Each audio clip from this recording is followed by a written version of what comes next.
Welcome to Belly Up to the Blackboard, a podcast focused on the reality of teaching and other musings from and about professionals, hosted by Chris Munn and Justin Russell.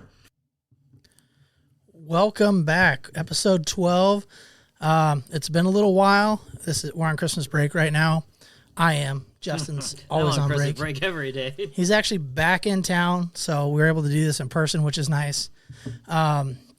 So even though it's Christmas break, we're actually going to kind of go back since we didn't do anything about Thanksgiving and, that gap between Thanksgiving break and Christmas break and how that can be great, quick, or giant shit show.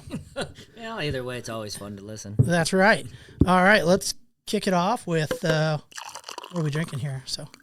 Well, I rated your beer fridge here, and I have a vanilla bean blonde dreamsicle, and this thing is magical. There was a peanut butter one in there that looked pretty good too, but yeah, this is by Infusion Brewing. Yeah, that one's out in, I think, Omaha. Tilt your mic just a little bit towards you, top Tell to me your what face. to do. Try and help you out here. You're new to this. There you go. And then I've got it's called Montucky Cold Snack. Found these out when I was in Northeast Iowa, and they are really, really good. And I'm actually finishing up.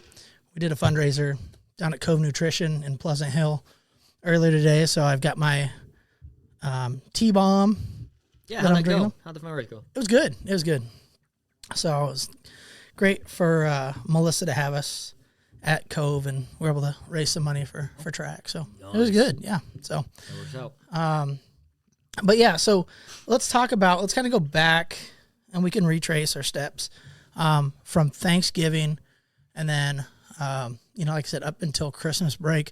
And on a lot of the times we talk about some of the things that we struggle with as educators throughout the year. You always hear about the negatives and things like that, but let's take a minute or a portion of our segment here and like just what we're thankful for that education has brought us. Yeah. This isn't like not gonna be sappy, hopefully, but And not the cookie cutter answers that are normally there. yeah, exactly. So I'm thankful for my my 403B and all that stuff. And but no, so I kind of want to make sure we don't miss out on like the positives that teaching brings. So I've thought about this a lot, and like one of the biggest things I would say is the relationships you build, and you may not be with the people your entire career, but you build those lifelong friendships. Yeah. With people, and it's they go through the same things as you do, whether you're coaching together, maybe you have the same lunch, and you just you bond. Maybe we used to play cribbage quite a bit. So when I first started at our school, there was a group of us, quite a few coaches, and we would get into the building an hour and a half early some days because we'd meet in a room. Maybe have our breakfast, have some coffee, and then we just all play cribbage. And it was some of the most fun and like bonding that you could do. And that was like my first year. Yeah, it was a low stakes, just kind of easy thing to bond over and share, right? Like, and I know that was a big thing. There used to be quite a bit of people that would come in, stop by, even people that didn't play cribbage, just stop in, and you guys could just talk about non-work things, which is good. Yeah, you just that camaraderie. And I know we do it before school. A lot of us had the same lunch period, so we'd meet at lunch. They called it man lunch, but it was not exclusive to men. Anybody could come and hang out, even if they didn't play cribbage. We played cribbage then, and we'd even hang out after school. Yeah. If it wasn't during the season, and we'd play. And I know we came together sometimes in the summer and played as well. But those lifelong friendships that you don't know you're gonna make until you do. And I think that's been a huge thing for education for me. Yeah. And being a teacher is that. No, I think that's a good one. Yeah, and I know sometimes it comes off as being cheesy or as kind of that real quick answer, which is the networking or the relationships. But I do think that's a key, especially in any career field. If you don't feel connected, obviously, and you can look at all the research. If you if you want to look at all that boring reading. But data after data after data shows, if there's no connectivity or buy-in from the employees or people that are working, I mean, they're not going to stay long. So, no, I think that's one you always have to make sure you say, though, is that relationship piece, especially as teachers. I would even venture to say, for me, just off the cuff, something I'm thankful for is just the ability to grow personally. And you can say whatever facet of life you want to talk about, but one that I'm going to probably throw in there real quick now, just more recent to me, since I have kids, and when I started teaching, I didn't necessarily wasn't on that path, but I can definitely see what as a parent I want my kids to be able to do and not be able to do, right?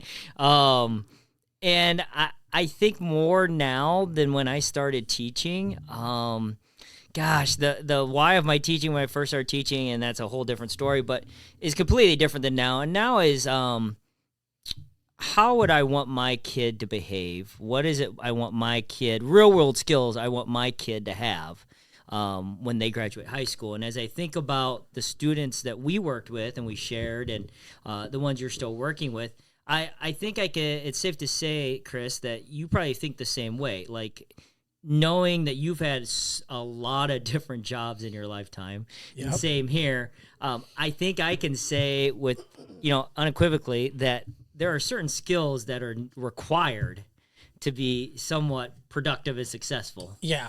Communication's a big one that kids struggle with nowadays. And even like taking compliments. I remember being a first year teacher, and I hated compliments still. I mean, I was 22 years old at the time, and it was so uncomfortable to be called out and positively complimented, Yeah. right? Or positively acknowledged. And you're right on that. And I think communication's part of that key, and confidence, obviously. But again, coming back to just in general, the skills, and not even just academic, but those soft skills, as we say, or executive functioning skills. What is it that we want our own kids to have when they graduate high school? And I think that was the hardest piece. I know I griped a lot about that as well, or complained about, well, this kid doesn't have this skill, or this kid's just whatever.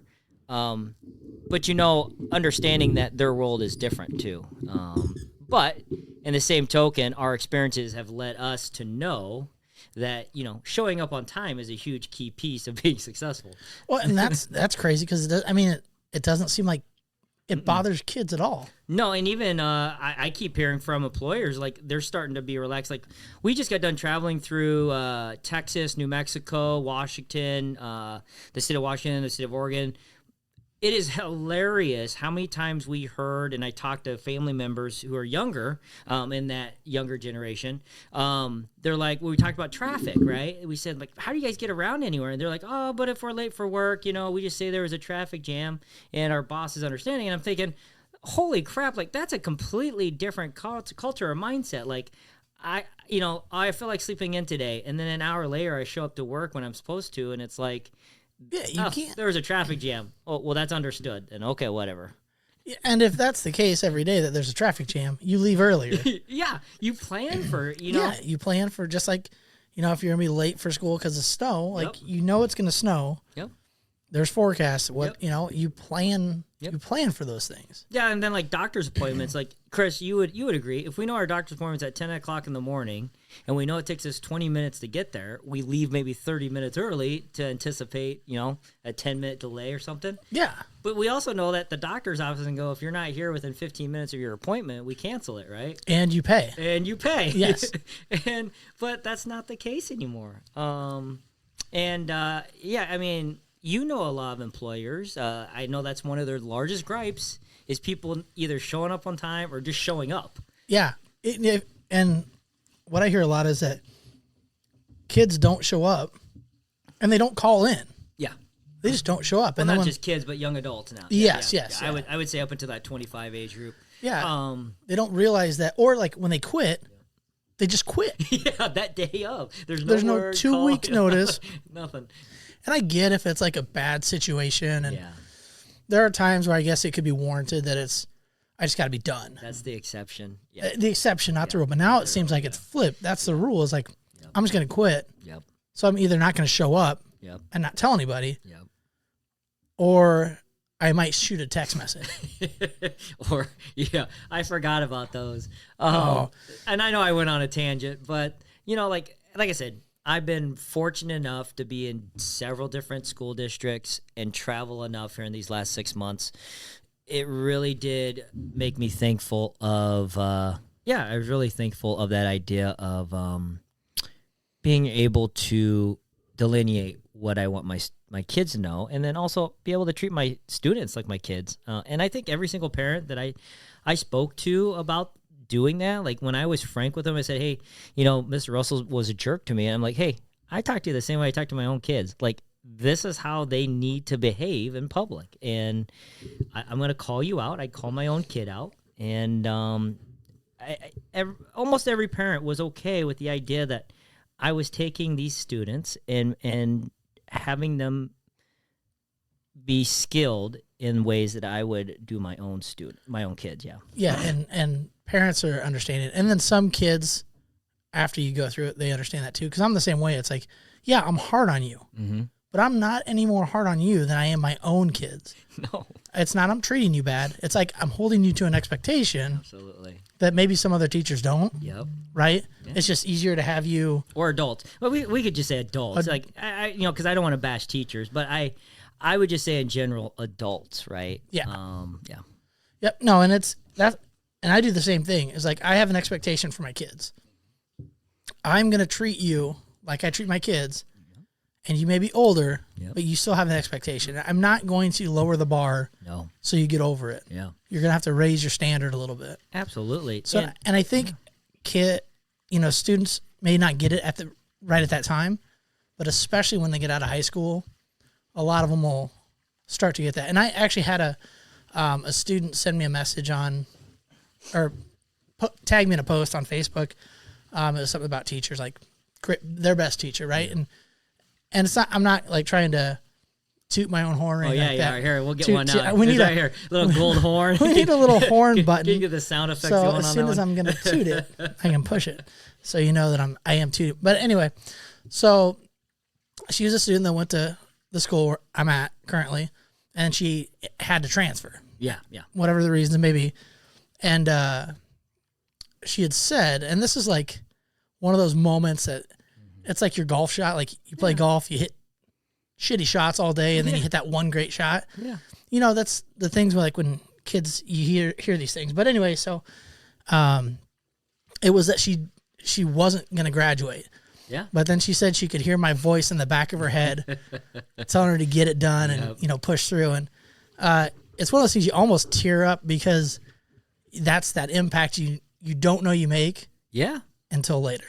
Yeah, so I would say with that, what you're probably getting at, Chris, is that you're thankful for those students and parents that you've worked with, and it could be even those teachers you work with, when they take the time or have taken the time to acknowledge, like, hey, what you do is a shitty job. Like, there's a lot of crap things about it. But in those moments when you were in those tough spots, you still made the attempt, right, to make my life as a student better. Yeah. And I would say that's awesome for you to bring out, like, because we've said that before, it's very rare, right? You don't hear it very often. It's 1 in 100 kids usually you hear from. Maybe. And I think that's the hard part, because a lot of teachers go, I've never made an impact in a student's life. And I don't think that's the truth. And I with 99% certainty, I can say that's not the truth. What it is that, again, I think it comes back to that clear communication. A lot of people don't know how to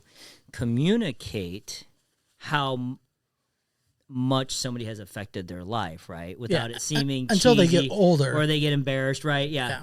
And so that's awesome that you've had that, because, like I said, any teacher who's taught for years and years knows that you don't get many of those. No, and you don't get those if you don't hold them accountable. Absolutely. And that's one of those things, like, piggybacking off of what you said, is like, we hold them to a standard like we would hold our own kids to. Oh, absolutely. And then that's how they they succeed. Because if I just say, "Oh, you don't want to do it," okay, Yep.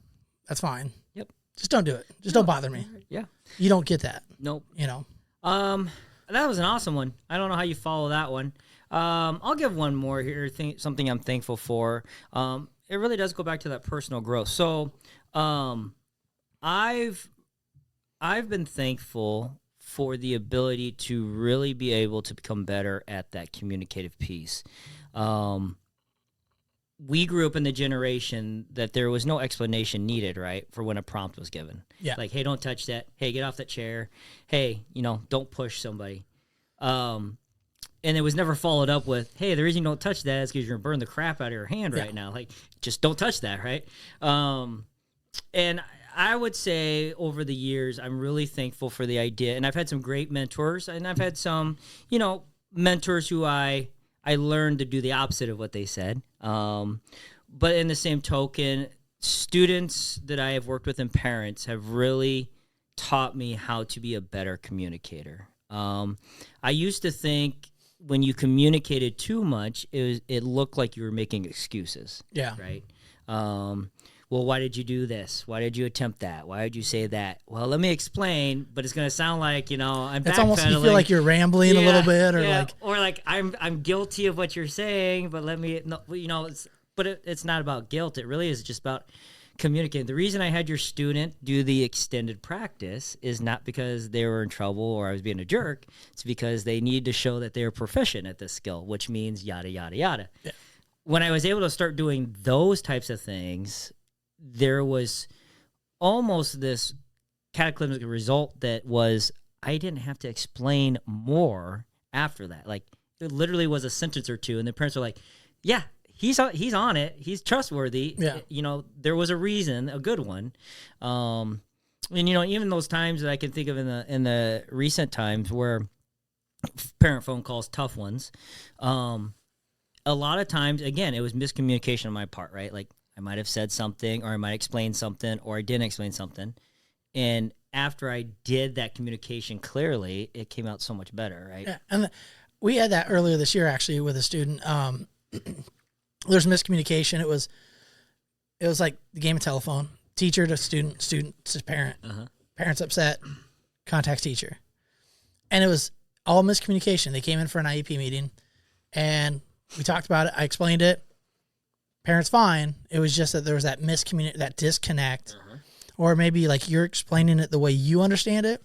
Student doesn't quite grasp it. Mm-mm. So what they translate to parent is not the same thing. All of a sudden, parent gets half the story, or like, and no fault to anybody. It's just a miscommunication, and it's one of those things. But like you said, if you would rather over communicate, than under, because then you're not, like you said, you don't have to say it twice. Yeah, and I used to think that a part of that was like, it was like being in court when you're on the jury stand. You just say yes, no to everything, and you call it good. But I think you really hinder any kind of open communication, and you probably back yourself into a lot of corners when you communicate less, right? Yeah, or try to make it easier, or like you don't like confrontation, because with the truth can come, confrontation. Yeah. So you might fib. Mm-hmm. Not we haven't, but I'm saying some people might, right? Right.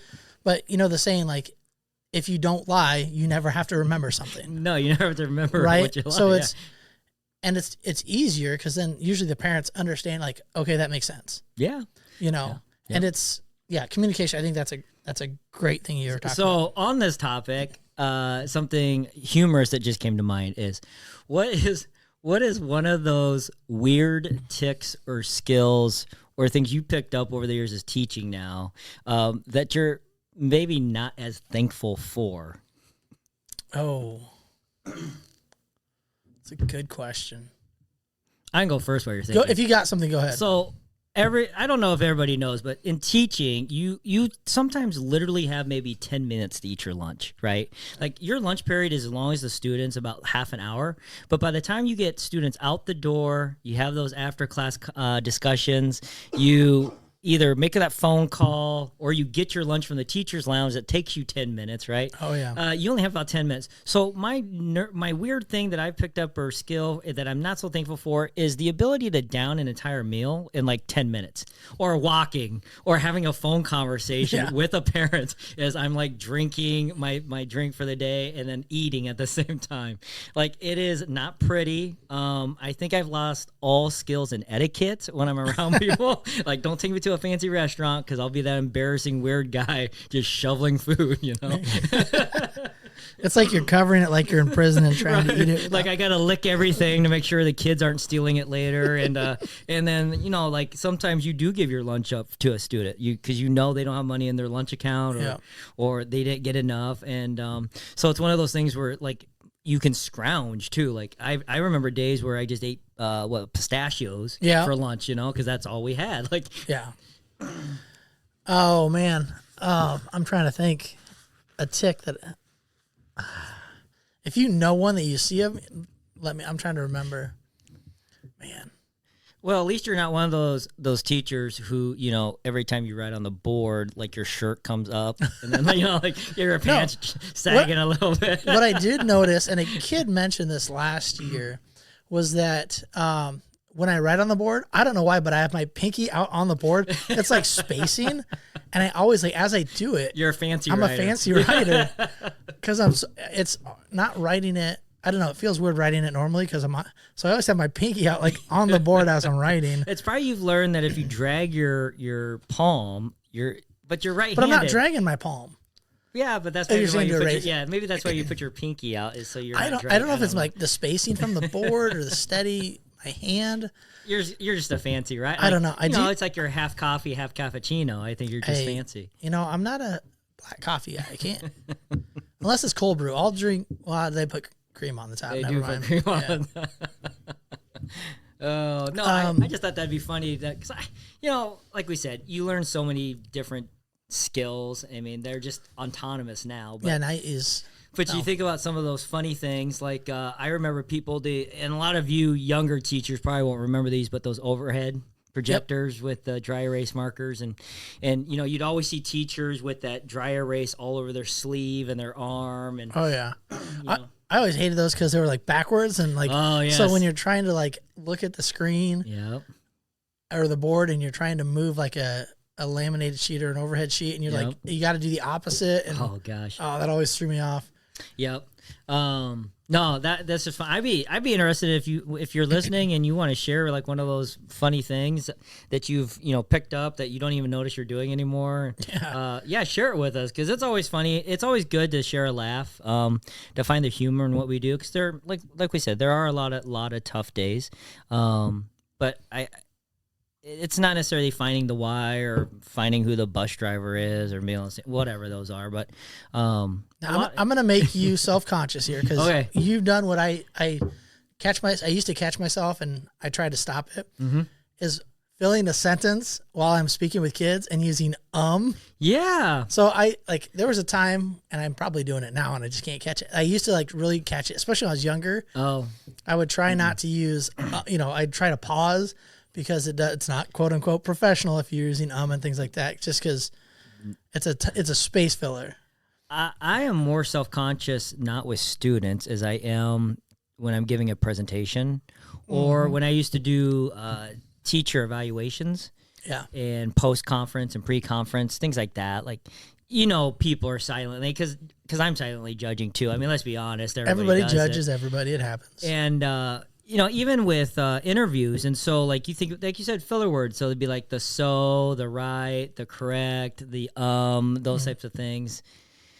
But it's how you do things, and I don't know. I mean, you can get overly annoying too if after every 3 or 4 words you're pausing. Yeah. And then you start again. And you start talking again. And then it's the same thing. I think there was one time I was on an interview committee, and I can't remember what it's been a long time.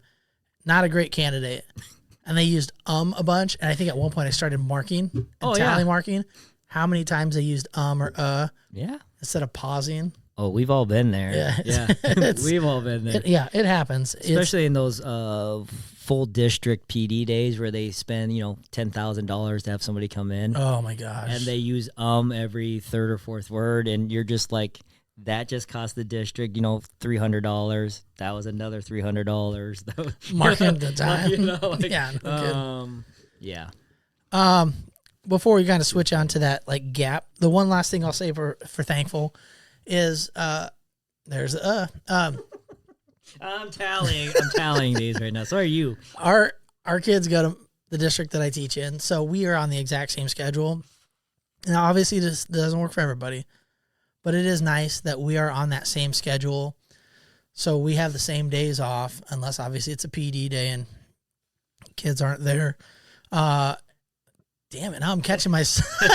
Now you really are. What? And then we have the same spring break and summer break and Christmas break and all of that. So that really helps.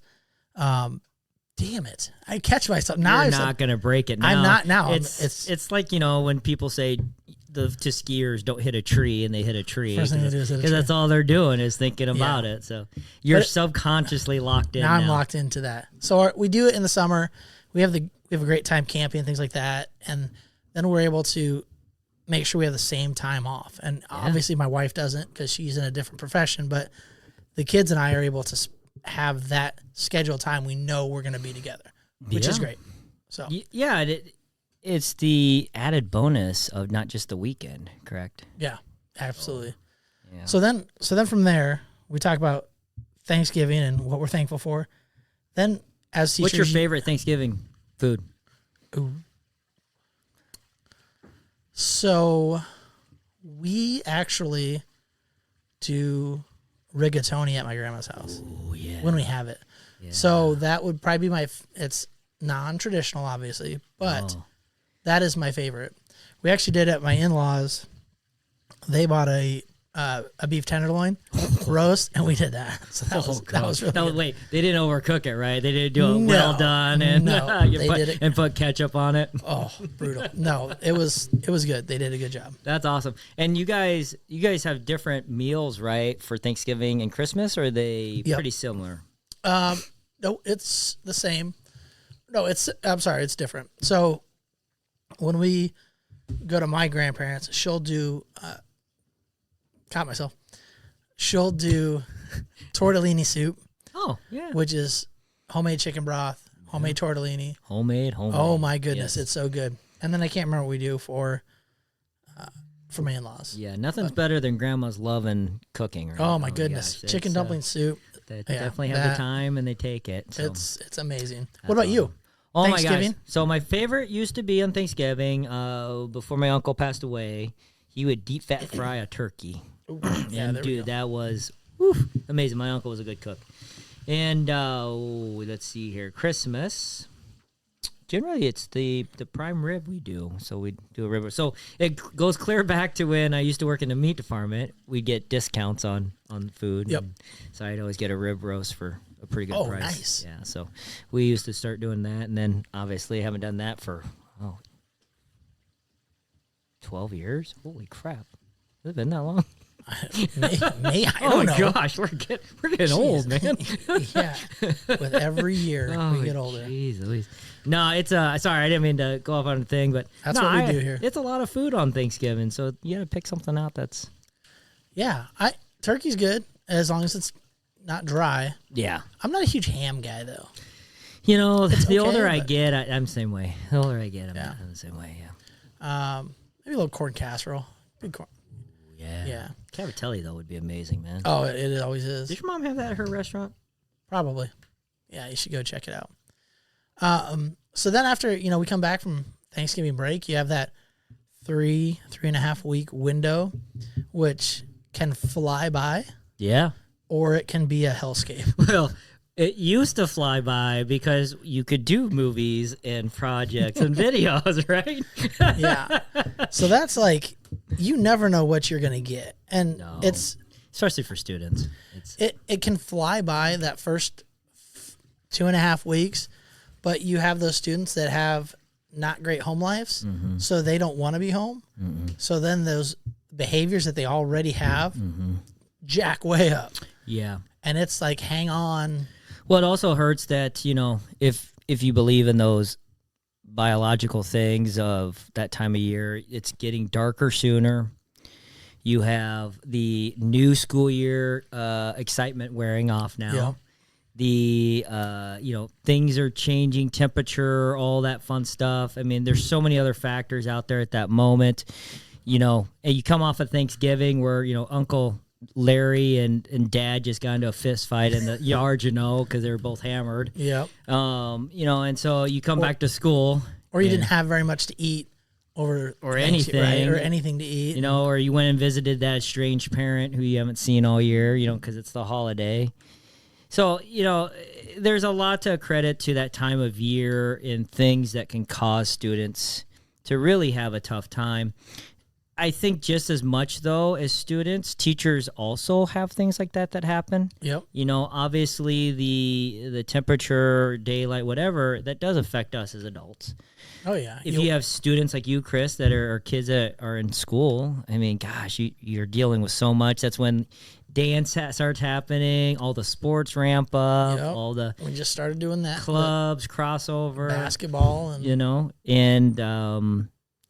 and as well as I do, you get home at 5, 6 o'clock, you throw something quick on the stove or in the oven, then it's just right out the door again to somewhere, and by the time you know it, you're laying in bed at 10 o'clock, and you have to wake up at 6 or 5:30 to go to work again, right? And you don't get much of a break. No, we do that. Like, we have dance Mondays, our daughter's in dance, and then Tuesday and Thursday, both kids do basketball. Yep. So it's like, come home, take one to basketball, the other one's with you in tow, stay there for about 10 minutes, have to leave, take the other one to basketball, come back, get the other one, go back, and it's just... It is. It's crazy. And by the time you have a chance to catch your breath, it's like 8 o'clock. Yep. It's dark. It's dark when you go to work. Yeah. Yeah, there's a lot of factors in that time period that just Yep. can throw everything into a tailspin. Yeah, and I think that's part of... I do think there's some part of empathy or sympathy that is beneficial in what we do. I also think that there is a fine line between those two things and excuses as well. And you said it earlier about having a standard and or understanding that that standard needs to move sometimes. Yep. And I think that's where a lot of that communication also comes into play is knowing that this student has this skill, but they also have this crap that's going on. And it's really the same crap that you have going on a daily basis, but you just have a different responsibility or role in that same type of struggle. And you're older, so Yes. you're able to compartmentalize Yeah, or absolutely. hide it. hide right? it, yes. While you're at work. And or have outlets for it beyond throwing that chair at that other kid or telling the teacher to F off. Yep. You have those other outlets, and I'm not making excuses here, but I do think that needs to be part of the conversation when we meet with those parents as teachers or staff members. But no, I think it's a fun time of the year, though. I mean, there's so much things going on between Thanksgiving and Christmas. Generally, you have conferences, which we talked about. We have before. Yep. Around that time, you have a lot of semester's starting to wrap up. Yep, and if you're in quarters, you have your second semester projects generally starting to ramp up between that time period. Yep. We have a lot of things. I know, like Chris, when we were teaching together and we had our programming going, that was a big push that we did with our students to get through those skills before Christmas break, right? Yeah. Because we knew as they come back, there's not many breaks. It gets to be a lull. Plus, when they come back from Christmas break, we wanted to cut that list down, correct? Yeah. From having 100 skills they had to get through to maybe like 30, and then you can slough off a little bit, right? Like, Just get your stuff done. Yeah, and or we had some students who always talked about getting out of special education, and we said, here's a good game plan: go into Christmas ahead of the game. Yep. And then as we get into third quarter, we can discuss dropping you and then you have 9 weeks to do whatever you want. Right? Yeah. And as far as electives go. And so I again, communication, and you brought that up earlier. I think that was a huge piece of that success, and then just being thankful that we were able to do that. Yeah. I like how you mentioned you may have to adjust the bar depending on the time of the kid. I know last year we had a student. She struggled, but she'd come and she'd fall asleep in class. Mm-hmm. Well, come to find out, she's working overnights Yep. to help support her family, Mm-hmm. and she just could not stay awake. So there's some of those times where it's like, you know what? I can prod them, keep them awake, try to get work out of them. But you have to have that empathy at that time and realize it's better for this student right now. Take a nap. Yeah. You know, it's going to be better for the rest of your day, maybe your other classes. Not saying mine's less important, No. but I think there's more flexibility. There's a lot more flexibility, and not just really even empathy, but also knowing that when they're awake, there was an understanding that they were going to work. Yes. Right? I mean, you had that conversation with that student, and same here with the couple that I'm thinking of. We had that conversation. If you come in here and you're wide-eyed, bushy-tail, we're going to knock out some work today, right? Yep. And they knew that, and they would crank out a lot of stuff those days. Knowing, because they trusted you, that, hey, if it's been a rough night, Yeah. mom and dad were fighting all night or whatever, and I couldn't sleep, I could let you know that, hey, I didn't get to sleep till 4 o'clock this morning Yeah. because of things at home, that you were understanding. And you weren't going to be, a dick about it for the No, rest of the, yeah. day. But yeah, and I know there's probably at some point some students are going to listen to this at, way in the future or whatever, but, and think, oh God, Russell was never like that. But I do think in general, I do feel like, and that Chris, you and I were the same way about this, but we'd have those discussions with each other. We'd have those discussions with students. Yep. And they knew, like, there was an understanding that, yeah, we're going to push you, but we're going to understand, And there was times where I know you did this too, but at the beginning of class, I'd be like, guys, I got to tell you the truth. I did not get a lot of sleep. I got literally 3 hours of sleep. My kid was sick, or, hey, I'm not in the greatest of mood right now. Things aren't going the best here. Like, I need to get some things looked at, or I need to meet with some kids. Like, you guys have to understand, today's not a good day to jack around. Yeah. And you would agree, those were days that were very productive. Or the kids found a way not to annoy you, Not right? to piss you off. Right. And they policed themselves. I can think of a time where, and I laugh every time I think about it, but there was one time, where the water bottle flip craze? Oh, Jesus. It was the dumbest thing ever, I think, too. But I remember one day I gave that little spiel at the beginning of class. I was like, guys, look, I'm very respectful when you tell me, like, things are going rough for you. So, like, I need to be honest, blah, blah, blah, blah, blah. So I remember, like, I'm sitting back and I'm looking at some students' work who brought it back to take a look at. And I hear that bottle flip. And all of a sudden, I hear this hand slam down on another. And I look up, and this kid looks over at the other kid and goes, dude, Russell said he's not in a good mood. You're going to get us in trouble. Well, they know that you're even tempered. You're not going to fly off the handle. No. But if you're going to let them know that, hey, today's not a great day, that you can be not an asshole, but like you can raise that voice if you have to, and like. Well, it wasn't even that. They just knew, like, I wasn't going to give the 2 warnings. Today. Yeah. Today was just a day where I was like, go to the office. Like, I'm not dealing with it. Like, Yeah. and it was just funny. And I always laugh at that moment because, it was nice to know that students were able to see that. Right? Yeah. And respect that idea. I was gonna say not just see it, but take it into account, and not just like, oh, he's having a bad day. Let's see how bad we can make it. And I think that's building a relationship with the students, because if you don't have that relationship, I'm like, oh, he's having a bad day. Let's see what we can do here. Let's poke the bear a little bit more. Yeah. Because that would have been easy to do, especially in my younger years. But yeah. So anyhow, that segment for thankfulness, I think. No, those are good ones, man. And you brought up some really good points, too, that, made me really reflect on a few things. Yeah. So for new teachers out there, I know it's a struggle, and the last 2 years have been really rough, and this year could be really rough, too. But if you take a moment, and it doesn't have to be long, and just think of something that, what's some of the positive things? Because we can swim in the negative. It's so much easier to be negative than it is positive. Yeah, that end of the pool's deep. Oh man. Yeah. And you've got people dragging you down that they're negative, and they want somebody with them. And it's not that you have to, maybe you distance yourself from a negative person, because you just know that if I am around this person, I'm not strong enough to not be negative with them. Yeah. And it's tough. So Yeah. take the moment, whatever you need, and just think about, hey, what's one positive? What's one positive thing today, maybe?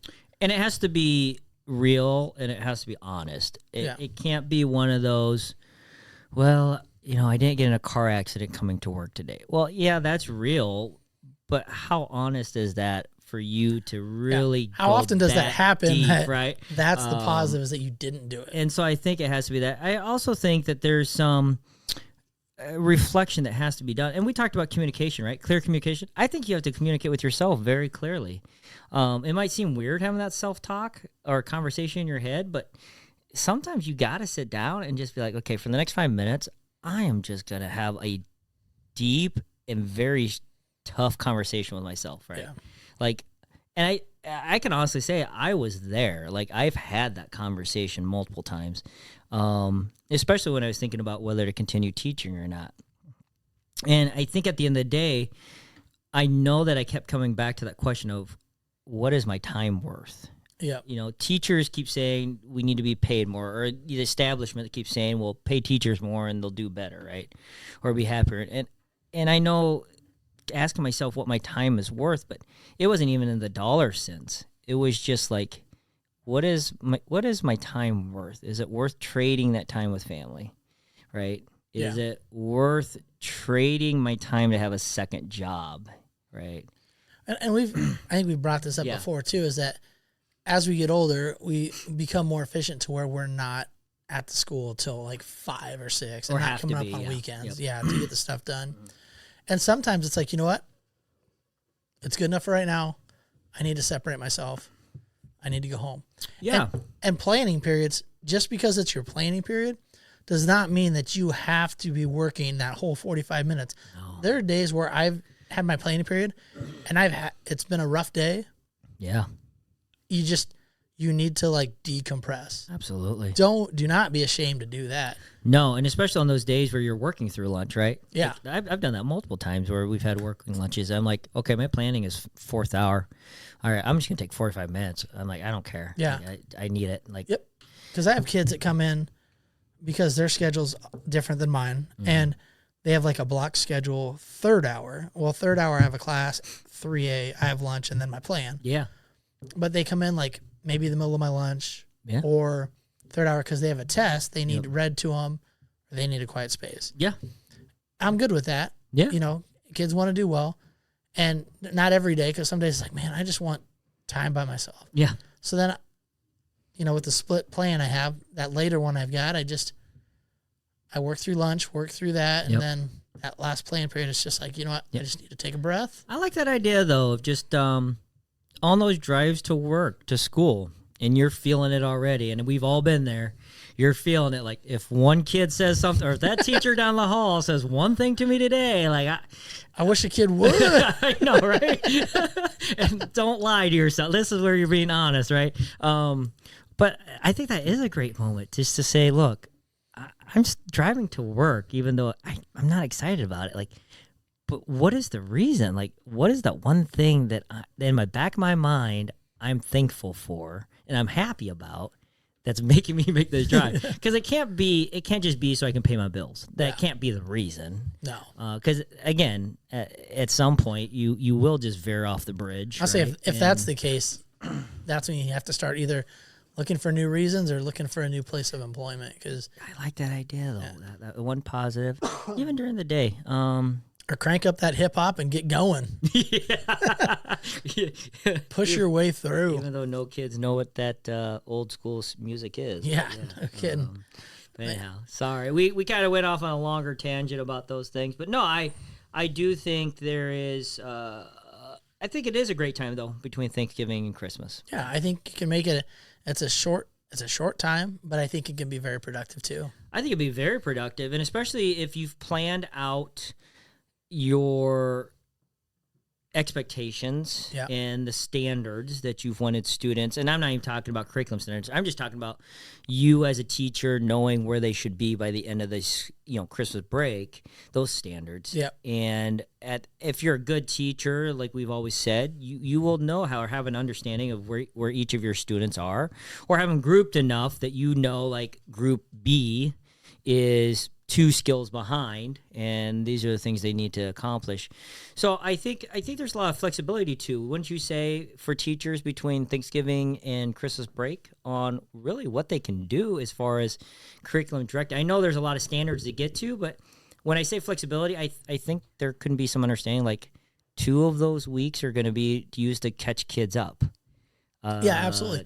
Well, and that's where the end or that last day of school before Christmas break was, for my class, you get 2 weeks, up until the last 2 weeks, right, to make up. So that's what some of the kids were doing.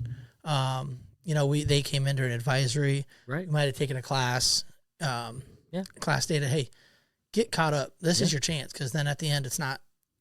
You don't get it. So, and it's not necessarily caught up as just a stay hall, but caught up as in like, okay, here's the list of crap that you have not done. Yeah, these are the standards you haven't all met yet. quarter or all semester. Let's reteach it. We got to reteach it. Let's get through it. You guys are going to go over here with me. We're going to go get a relearn lesson. You folks over here, you're already going on a skill 17. You guys are working on that, and I'll touch base with you in about 20 minutes, right? Yep. And I think that's a great way to do it, because, gosh, like I know with our program and a lot of other programs, kids get urgency, not necessarily on our timetable, right? But they get urgency. And when they hear that, like, you have 6 days to get 15 assignments done. Especially seniors. Oh, my goodness. Seniors are killing me. Oh, gosh, yeah. But no, I also, as much as I loved as a student those 3 weeks, because they generally were movies. They generally were like, hey, you just read, this book. Now we're going to watch the movie. It's not like that really anymore. No, I as much as, like I said, as a student, I love that. I do like, as a teacher, the idea that it can be very productive. Yep. And kids are motivated at that time for the most part. Yeah, they're just like you. They just want to get out on break too. But I am thankful for the students we work with who, not necessarily their freshman year or sophomore year, but generally by their junior or senior year, they get it. Yeah. And that's where they're like, I can't fail this class. I screwed around too much. And I've got one that's already like, it's like, hey, you had your senioritis. You had your fun when you were a freshman and a sophomore. You're paying for it now. Yep. You can't screw around. Yeah. And I don't know about you, but I even got to the point where I didn't even need to say I told you so anymore, right? Like, it was just fun to see that student's mind click and realize, like, oh shit, they were right. Like, Yep. Yeah, that's the same way. So I had some of these kids when I was at the middle school before I moved back to the high school. And I said, I told you guys when you were in 7th grade, your grades don't count right now pretty much because you don't get credit. But when you get in the high school, it's going to count. Yep. And gosh, speaking of grades, do you remember when we first started coaching middle school together, we had those grade sheets for teachers to fill out? Like, oh, yeah. And we used to run that with guidance department. And I remember just catching so much flack or pushback from teachers because it was time consuming. It was. Yeah. Sorry, we're trying to keep kids accountable. But, what was funny was we had, and I shared that with you, we had several teachers at the high school tell us, like, they had certain kids who would come up to them and would be asking about grades just for the fact of they knew that they were getting checked, you know what I mean? Like, they kind of got in that habit, and not saying that was the answer to all of our woes, but I would be interested to see, like, how much better students who we had when we were requiring those grade checks and stuff. I remember there were times we were told kids, like, hey, you need to go put your gear back and go to so-and-so's classroom. Like, you got study hall, or you got to go practicing make up today. Yeah, we already talked to that teacher. You're going in. And obviously, like, we had a little more latitude as middle school coaches, but and winning wasn't necessarily the requirement to coach. And I think our administration could see that it was more about making sure kids got their stuff done. Or not, I shouldn't say stuff done.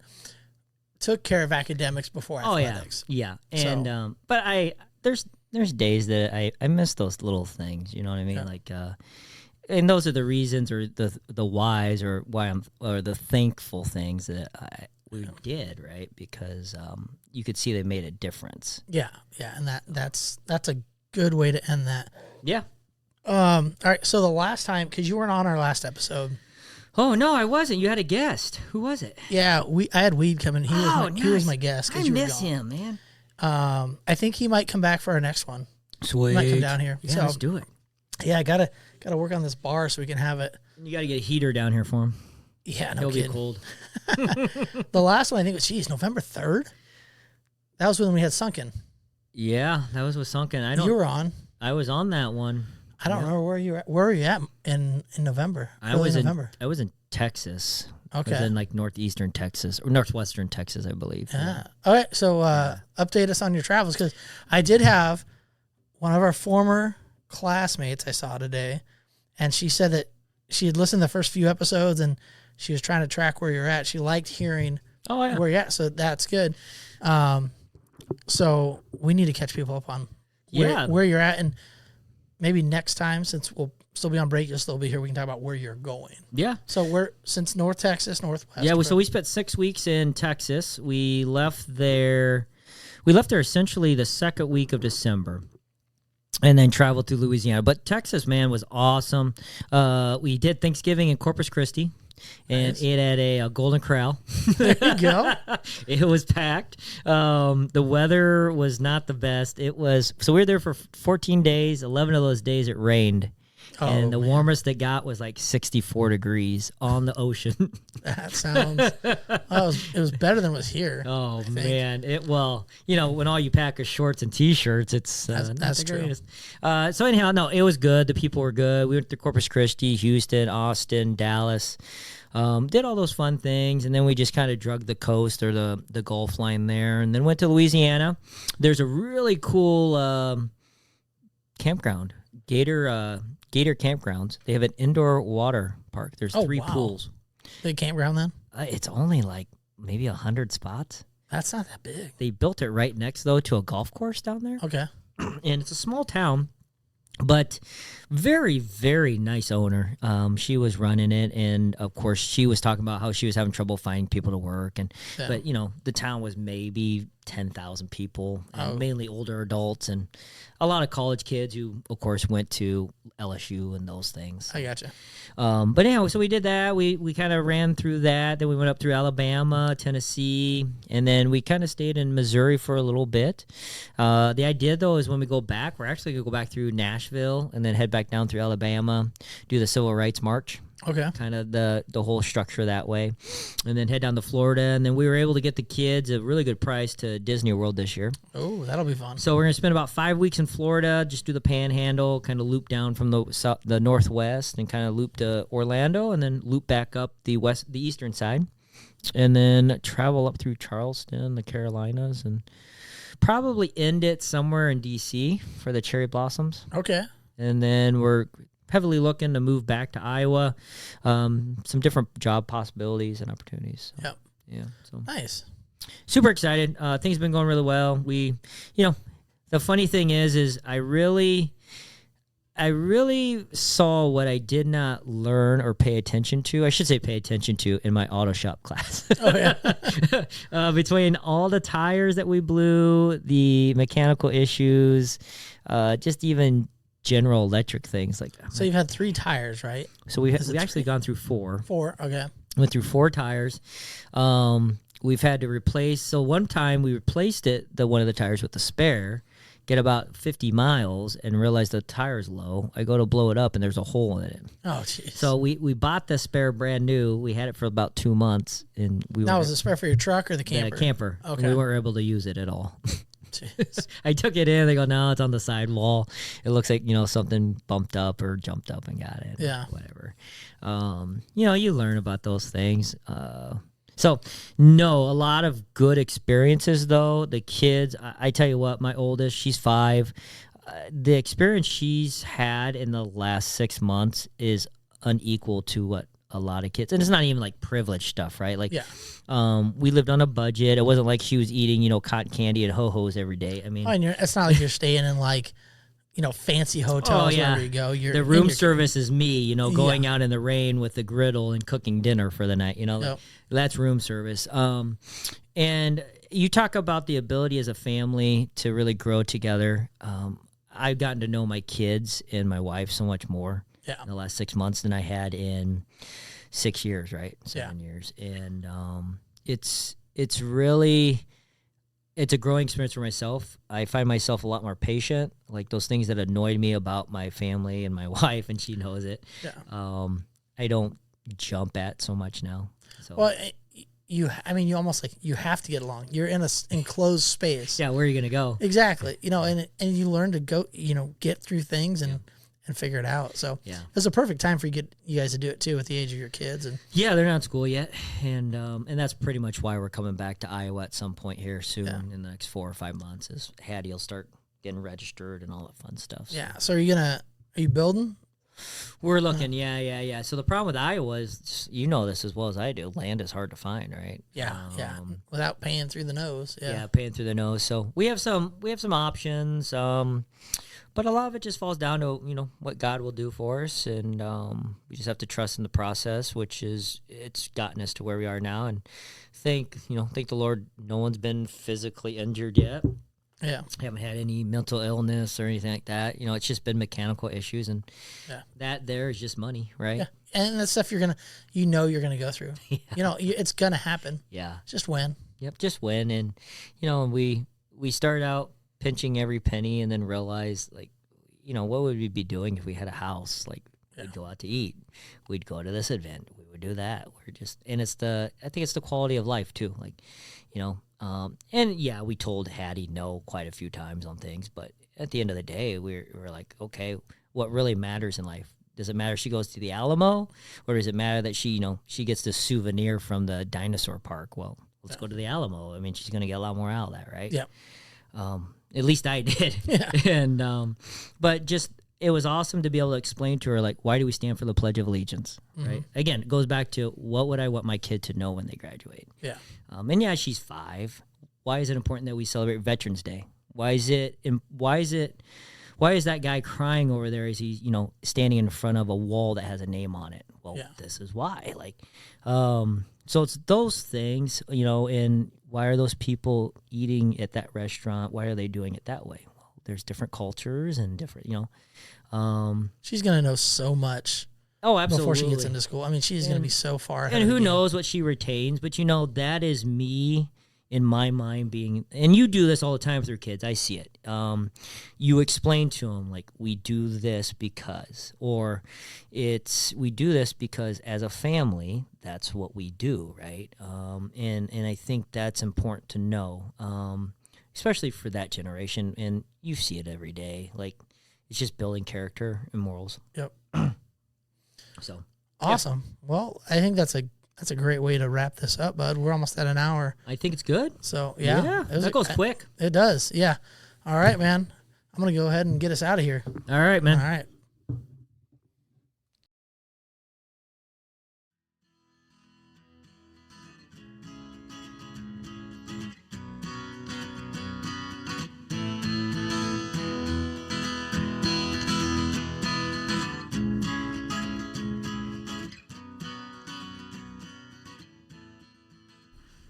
Thanks for listening.